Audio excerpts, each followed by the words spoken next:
Previously on Film Noir. My nemesis, the anarchist. I've been waiting too long for this.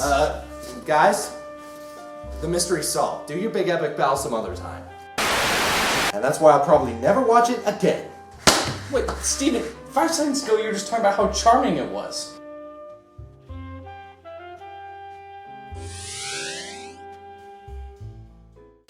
Let's get one thing straight here. I don't like you, and you don't like me. Very perceptive, Mr. American. Look, something's wrong with our friend Steven here, and I need a second opinion to figure out what it is. Then why would you call someone you hate?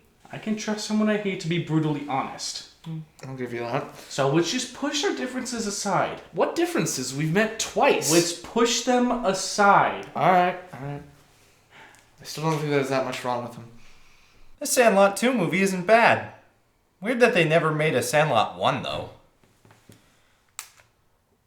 I really need a smartphone. There is that much wrong with him.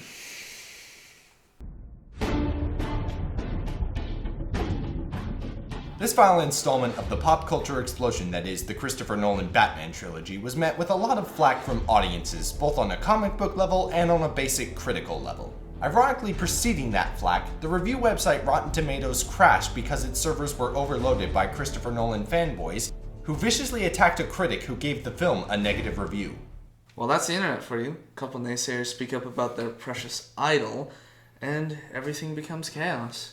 You're criticizing the fanboys by quoting their precious idol? I'm promoting the chaos that ensues. Guys, as much as I love your cute little feud, this movie's over 2.5 hours long, and I don't think we should waste any more time. This is The Dark Knight Rises. We open up on Commissioner Gordon delivering a eulogy for Harvey Dent's funeral, but spending only 20 seconds on it before we cut to a plane. On it is Dr. Pavel, a nuclear physicist, the people who have hired him, and 3 prisoners who work for a masked mercenary named Bane. No one cared who I was till I put on the mask. That's the voice you're going with? Bane is generally hired muscle. Even if he's taking charge, he at least has to be intimidating. This sounds like a constipated Sean Connery with a plastic cup over his face. Now what's the next step of your master plan? Crashing this plane with no survivors.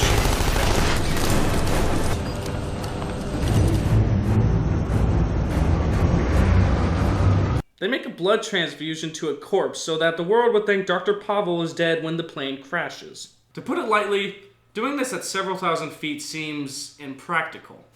One of the mercenaries has to stay behind and die, which he takes extraordinarily well. Have we started the fire? Yes, the fire rises. Then we're back in Gotham 8 years later, still celebrating Harvey Dent. We already had the funeral scene. Why do we need this? Let me finish. This occasion celebrates Harvey Dent Day and the Dent Act. This city is without organized crime because the Dent Act gave law enforcement teeth in its fight against the mob. Oh, so the funeral was pointless. Pretty much. Commissioner Gordon is called to make a speech. Telling the truth about Harvey Dent.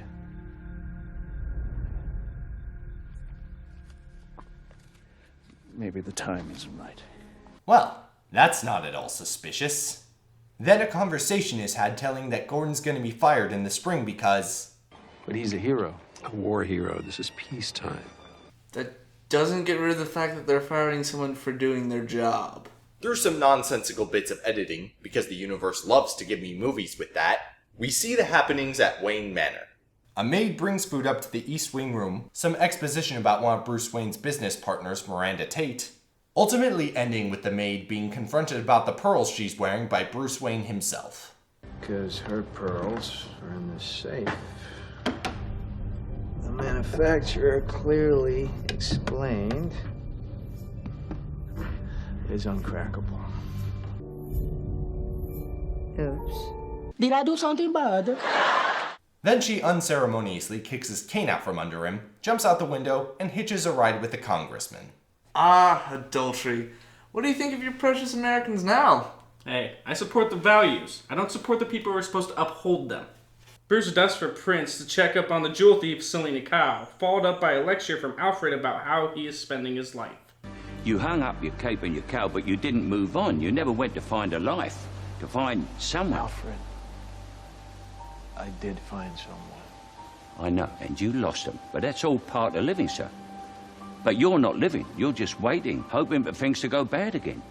Selina, meanwhile, is selling off Bruce's prince to a representative of Bruce's business rival, John Daggett, for an as-of-yet unnamed payment. She's double-crossed, but she's ready with a betrayal of her own. Every cop in the city is missing him. They're not going to be looking in a place like this. I don't know. You did just use his cell phone.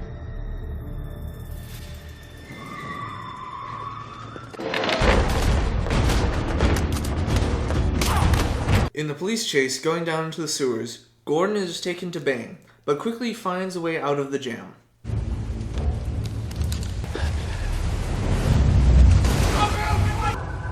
Follow him. Follow him. It'd be badass if it wasn't for that voice. Gordon is found at the end of a sewer pipe by John Blake, a cop who earlier found a kid from his old orphanage the same way. He makes a house call to Bruce Wayne, telling him what Gordon found underground. He needs you. He needs the Batman. Not a lot of people know what it feels like to be angry. Then they want the angry little kid to do something he knows he can't do. Move on. You gotta learn to hide the anger. Practice smiling in a mirror. It's like putting on a mask. Right when I saw you, I knew who you really were. I'd seen that look on your face before. It's the same one I taught myself. Two orphans having the same coping technique does not make one of them Batman. I think he's confusing the term Batman with kindred spirit. Bruce follows a trace on the pearls Selina took, deals with the paparazzi like a boss, speaks briefly with Miranda Tate about his clean energy project, which she invested in. But a man who doesn't care about the world doesn't spend half his fortune on a plan to save it. Then he chats up Selina as well, who makes a rather bold accusation. I take what I need from those who have more than enough. I don't stand on the shoulders of people with less. Robin Hood? I think I do more to help someone than most of the people in this room. Than you. But Wayne is super rich. That accusation isn't far off. Well, let's take a count here. Funding orphanages with company profits, a citywide train system that makes transportation easy for everybody, and a clean energy project that would power the entire city for free. That Wayne family sure are jerks, aren't they? Bruce's reappearance to the public causes his stocks to go up, and in time with that, Bane assaults the stock market using Bruce's prince to conduct a trade. Time to go mobile. It's like he's in a commercial. Tired of being tied down at home by a landline? Time to go mobile. We'll be late for work soon, but we haven't finished our lunch. What do we do? Time to go mobile. These photos are cool on their own, but I want them to look like they're moving. What do I do? Time to go mobile. Wait a second, aren't you guys supposed to be fighting? My joke was funnier than yours. Shut up, no it wasn't. Mine was better. Anyway, the mercenaries grab hostages, only to ditch most of them once they're past the police. Then Batman shows up, Bane breaks off from the group, and the police ignore him. Why would they do that? He robbed the stock exchange and took hostages, but Batman caused them to divert all of their forces. Look how many cops are chasing Batman. They can't spare one or two cars for Bane? How'd you like to be the cop who didn't get to take down Batman? Well, how would you like to be the cop who allowed Bane to get away only for him to come back and conquer the whole city? Selina, donning a cat burglar costume, tries to procure a clean slate program that will wipe her criminal record, which was her desired payment for Bruce Wayne's fingerprints. Sound a little too good to be true. You're lying! Breaking Data took it to prototype stage. That's why I bought them. But they had nothing. Batman saves her from Bane's thugs before she disappears. Miss Kyle. So that's what that feels like. Ha! Alfred lectures Bruce for being out of touch with his brain. Glad we're not the only ones thinking it. These disagreements come to the point where the only tool Alfred has left to snap some sense into Bruce is to leave, and by telling him the truth about his old flame, Rachel Dawes. She wrote a letter saying she chose Harvey Dent over you. To spare you pain, I burnt that letter. You expect to destroy my world and then think that we're gonna shake hands? No. It means your hatred, and it also means losing someone that I have cared for since I first heard his cries echo through this house. But it might also mean saving your life. Good God. Michael Caine is a great actor.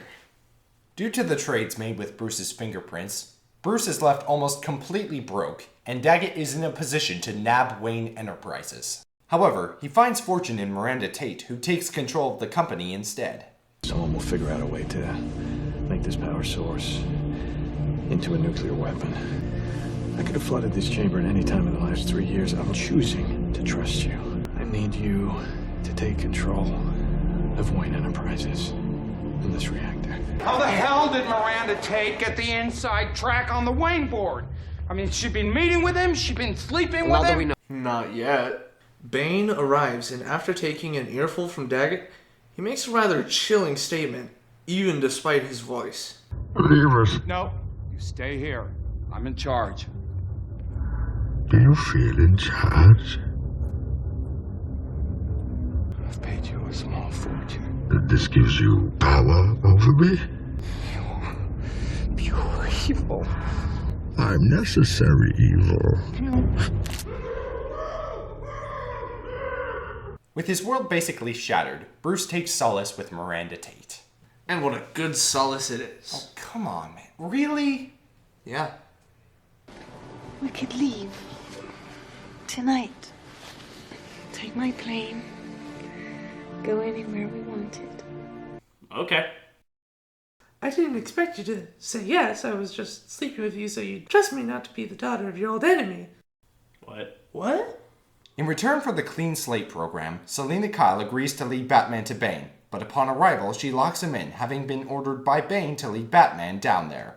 They're gonna fight either way. Let's just watch how it plays out.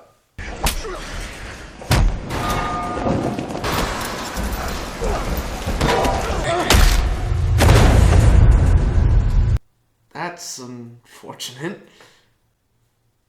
What, that's all you gotta say about it? No, there's plenty more to talk about here. First, Bane actually sounds more like he should for a couple of lines. Members of the League of Shadows. And you betrayed us. Second, Bane is inexplicably aware of both Batman's secret identity and his off-the-books weapons stash. Gratefully accepted. We will need it. Third, Batman keeps using his stupid growling voice when everyone present knows who he is. You were excommunicated by a gang of psychopaths. And lastly, the fight took over an hour to get to, and it's quite lackluster. Not only because these are highly skilled fires that raise audience expectations, but because of the way it's edited. Dull and without any satisfying kinesis with the camera. Remember the badass drum number from earlier in this movie? This scene could really use that. They bring him to this prison pit that's halfway across the world, where he's given a direct feed to Gotham. Personally, I think keeping him in Gotham would be more traumatic watching it crumble. What? I'm just saying. Every man who has rotted here over the centuries has looked up to the light and imagined climbing to freedom. I learned here that there can be no true despair without hope. As I terrorize Gotham, I will feed its people hope to poison their souls. I will let them believe that they can survive so that you can watch them clambering over each other to stay in the sun. When it is done, then you have my permission to die. With Bruce out of the way, Bane holds Wayne Enterprises hostage, gets access to the nuclear reactor, and forces Dr. Pavel to weaponize it. He also removes the core, which will decay for 5 months before it detonates. John Blake, now detective under Gordon, follows a series of clues that lead him to the revelation that concrete in the sewers has been lined with explosives. Right after every cop in the city has gone down there to smoke out Bane. Oh, say, can you see by the dawn's early light what so proud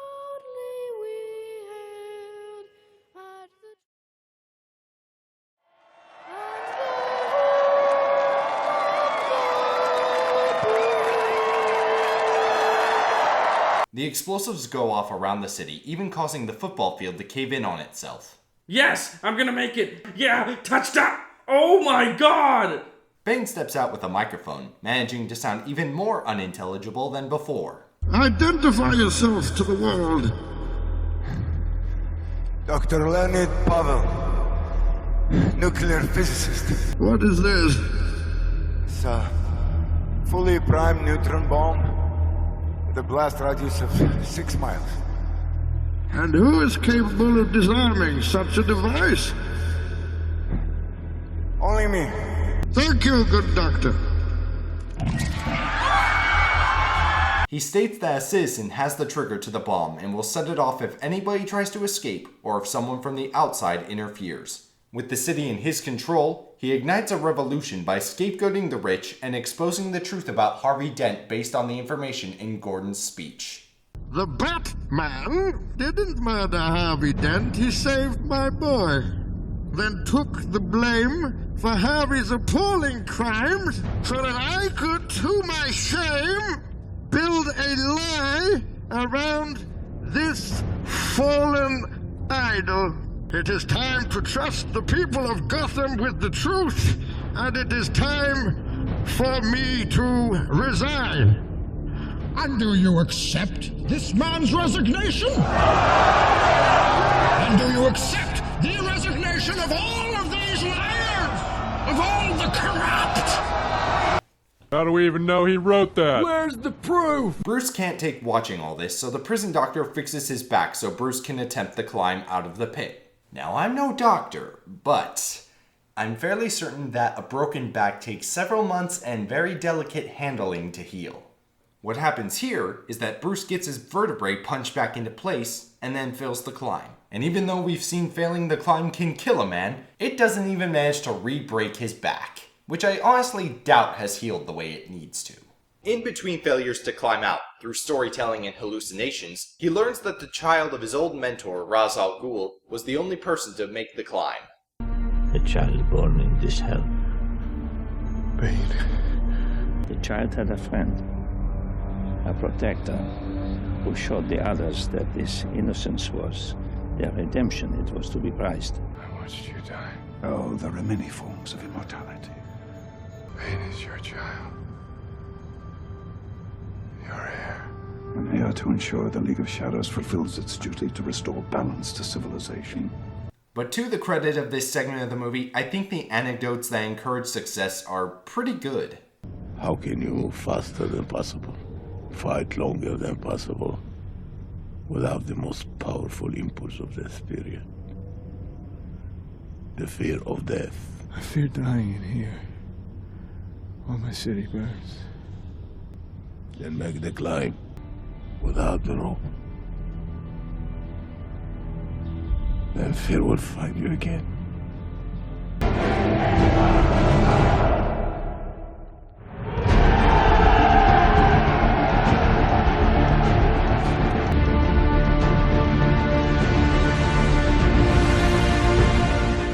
Back in Gotham, we are informed by Lucius Fox that the bomb will go off in 23 days, but can be stabilized if reconnected to the reactor. When this mess first started, Bane said it would take 5 months to decay. For the movie dragging in the beginning, it's moving forward way too fast now. Given the situation, the limited police force that have managed to escape Bane are trying to keep tabs on a few trucks potentially carrying the bomb. In the scenes shortly following, though, Bruce has returned to Gotham, and now there's only a single day until the bomb goes off. Also, Bruce returns to Gotham. Any interference outside of Gotham is supposed to be met with total annihilation. So how the hell did he get in unnoticed? What's important is that he did manage to sneak in successfully, so he should take full advantage of that and do a sneak attack.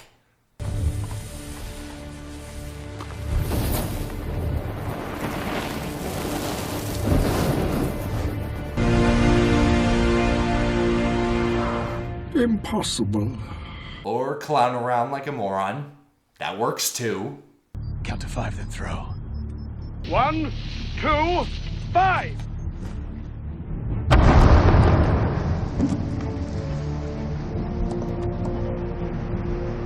Hey, no offense, but you got something bigger in that belt! What was the point of the grenade? I'm pretty sure the bat plane will have been enough.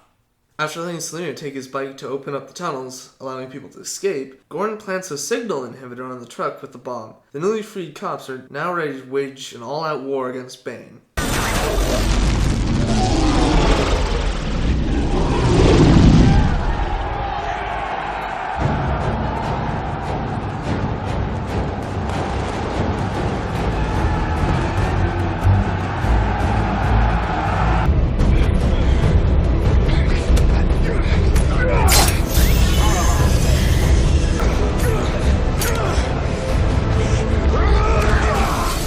Wow, that's almost too simple to believe. But hey, who's gonna yell at Batman for taking advantage of his opponent's weakness? You think you're the only one who could learn the strength to escape. But I never escaped. Child of Ra's al Ghul made the climb. But he's not the child of Ra's al Ghul. I am. What? My mother named me Talia before she was killed.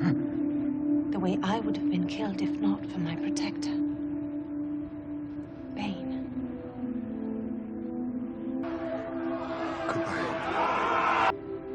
The League took us in, trained us. But my father could not accept Bane. His very existence was a reminder of the hell he'd left his wife to die in. He excommunicated Bane from the League of Shadows. His only crime was that he loved me. I could not forgive my father until he murdered him. Okay. Now, if there wasn't talk about Bane wanting to preserve innocence earlier, that would have been really weird.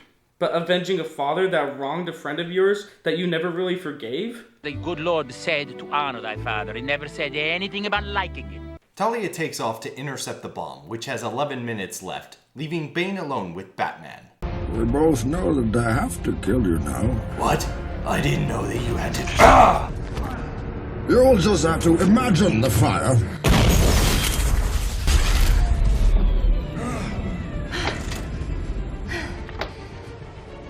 About the whole no guns thing. I'm not sure I feel as strongly about it as you do. Well, we don't get to see Batman's reaction, so I'm guessing they just threw that character aspect out the window at this point. Let's see what nonsense is going on with those trying to evacuate. Protection from the blast. We're gonna be all right. Double time, go! It's an atom bomb. You think they need to hear that right now? Why don't you let them die without hope? Come on! Well, you're yelling it loud enough so that they can hear. What's the difference? There's no way this bomb will be stopped. My father's work is done. They have 2 minutes, and Batman aims to fly it out over the bay. With the autopilot on his plane being said to have issues, it looks like this is it for the Batman. Now, after 3 movies, the last person in the world finally figures out Batman's secret identity. A hero can be anyone, even a man doing something as simple and reassuring as putting a coat around a young boy's shoulders to let him know the world hadn't ended.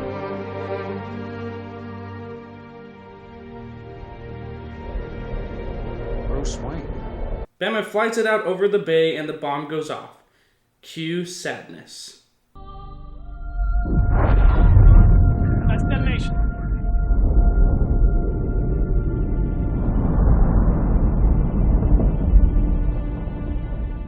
In closing the film, we get the following key information. The Wayne estate is made into an orphanage, the autopilot was never broken, Bruce is alive and well with Selina Kyle, and Blake quits the force, becoming the next Batman. Oh, and also, everyone who was in Gotham around this time died of nuclear fallout.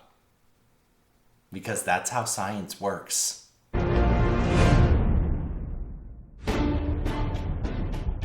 So that's The Dark Knight Rises for you, and I think after watching it a few times, I kind of get where people are coming from on this one.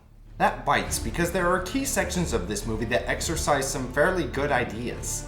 But there are plenty of uninteresting ideas that go nowhere. It's written and edited in a very slow-paced fashion until the third act, which leaps sporadically, making it far too long. There's a lot of pointless and forgettable side characters, some supposedly key main characters that are poorly represented, and the few ideas utilized in this movie inspired from the comics are poorly executed. The characters are also pretty idiotic in some cases. It assumes the audience is just as dumb by constantly repeating information. And despite this being a gritty take on Batman, the first two films had a sense of fun and cheekiness that is incredibly absent in this film. For 2.5 hours, fun would have been much appreciated, which isn't easy when Alfred leaves barely an hour into the film. To follow a greatly constructed film like The Dark Knight is not easy. One might argue that Heath Ledger's death dramatically changed what the sequel was going to be. If true, that's unfortunate given the end result. And while much of that chaos is caused by the characters being uncharacteristically idiotic, a lot of it is caused by the plot holes. And here to present our first one, Takahata 101. Can we talk about Batman Dark Knight Rises then? Let's talk about plot holes. Why was the first hour pointless? Because much of the first hour was filled with repeated information, a conflict that took way too long to really get started, and a lot of attention given to Selina Kyle despite finding out barely anything about her. When scanning his handprint, why couldn't Fox activate the emergency flood for the reactor? That would depend on the specific computer process it takes to activate the emergency flood. Why didn't more cops get out from underground? Due to editing needing to show certain things, maybe all of these events were happening at the same time and truly, there was no time for the cops to react before they were caved in. But you know what ticks me off the most about this movie? Oh my god, let me tell you. The pathetic attempt at romance. What? Well, the couple is clearly the key to keeping an audience invested in movies. That's why a ton of them nowadays have them. Now, Rachel's dead from the last couple of movies, so Bruce rebounds off with Miranda Tate. But she turns out to be evil, making that arc completely pointless. And Selina Kyle... Don't even get me started. She doesn't have very much chemistry with Bruce, nor is she developed very well. How is that supposed to justify them ending up together? This review doesn't even deserve this special awesome Batman DVD case. That is not going in my drawer to represent this review. Wow, it is serious. No kidding. It's getting even worse.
Time to go mobile.